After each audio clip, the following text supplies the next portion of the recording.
Hello YouTubers. Today's video, oh and yes, I do have the back down. It's hot in Texas, and if I close this up I'm going to burst into flames. So it's going to be a little bit noisy, with background noise, because right behind me is a car dealership and I live by the highway. So sorry for the background noise. Today's video, releases. It talks about releases and what I found out about them. But before that, a little bit of homework. My last video I talked about using artificial sinew to tie my pouches to the bands. Didn't work. Tied one, shot a few, or tied one in the video, shot a few, it seemed to work, made the video, posted it, next day went out, shot like 3 or 4 times, and it just completely blew off the band.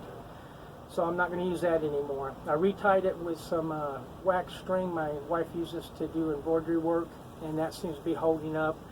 The Dacron side of it that I thought I was going to have to replace, it seems to be holding up fine, so we'll just see how that works out. But anyway, to the video. Alright, first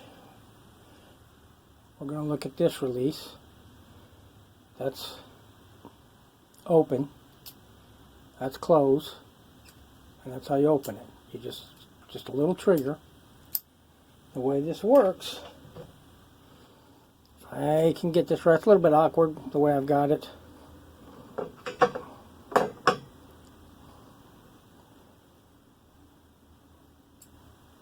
And I put my finger like that when I'm pulling it back. This is the position sideways that I shoot. Now that everything's straight in line, everything works perfect. Then I pull back, put my finger over this. Now my hand is on the side of my face. This is near my, I'm laying against my cheek.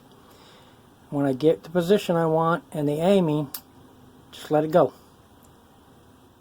And this releases relatively smoothly. Releases real smoothly. Right now I'm a little bit inconsistent with it. I'm not used to it, but I'm getting better and better every time I use it. It's a lot better than the other release I'm going to show you. And that other release, let me take this off. It's right here. The way this works, and the way I use it,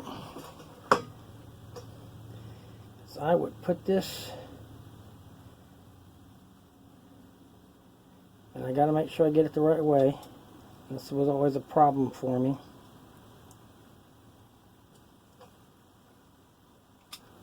And that pops up. Now,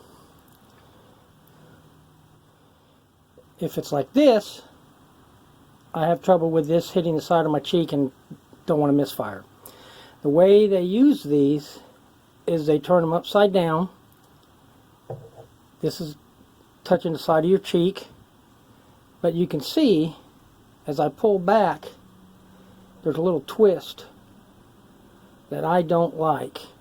And the further back this gets, the more prominent that twist is.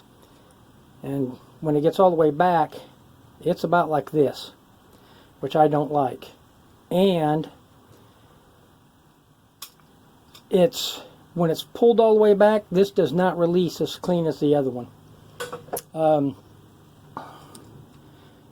This mechanism right here, under pressure, sticks. I've thrown, even at short range, about 1 every 8 or 9 shots. Excuse me for hitting the camera. I'll throw these way off where I want to aim. I've even thrown one completely off my target. Fortunately, since I shoot in a confined area, it hit my trap for my ball ammo, and that stopped it. So I stopped using this altogether in a confined space because I can't hold the pattern near as tight as I can with that, and every once in a while this seems to bind up, and then I get really wild shots.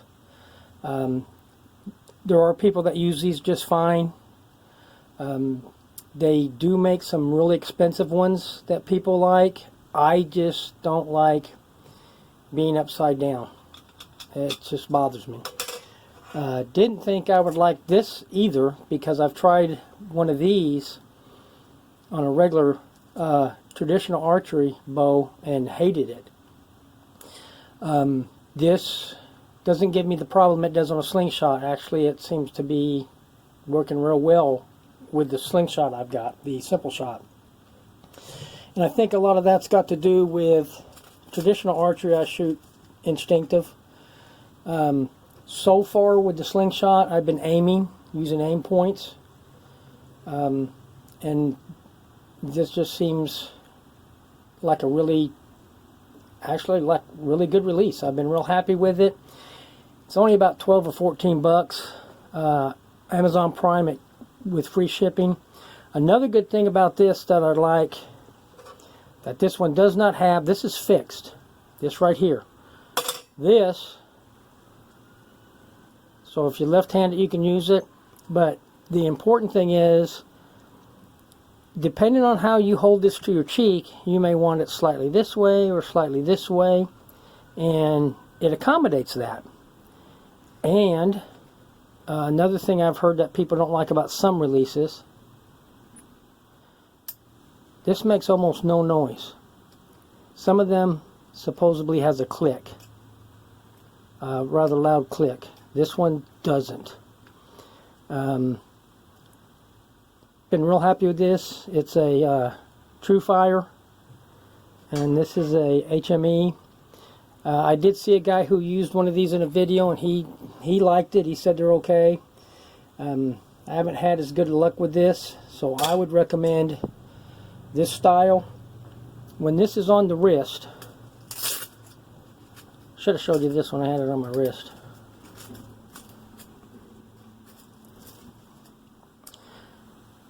Like this, and you shoot it, you can kind of move it to the side and still use your hand. Either way. They make one that this is not solid, it flops out of the way, but it's more expensive, and I didn't want to spend the money on something I didn't know if I was going to use. And this one's been working well enough. I don't think I'm going to change this out. I think I'm going to keep this, and I don't have a need for a more expensive one. I've been real happy with this. It's been real nice. It does the job. Actually, it does the job rather well. So I would recommend this over this one. I have not shot one of the expensive ones, so I don't know. This just seems to be a little bit inconsistent with my band strength.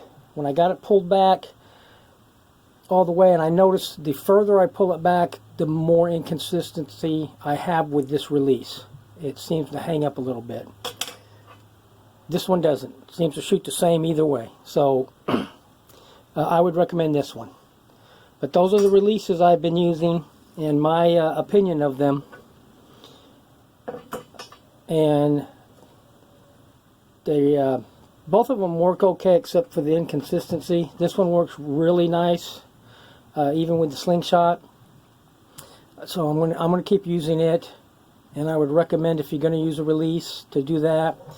I've seen a video where a guy's got a bigger D-loop.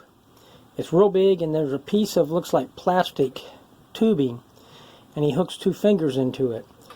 I don't know if that would be a good thing with this Slingshot or with most Slingshots, because that's going to add weight. And it's going to change the characteristics of these bands, and I'm going to do some more research to see if I'm even going to try that. But so far, this has been working great. Those are the releases I use. This is the one I recommend. So if you do get a Slingshot, Slingbow, excuse me, definitely recommend that you look at a good release pretty quick. It's going to be a lot easier to shoot it.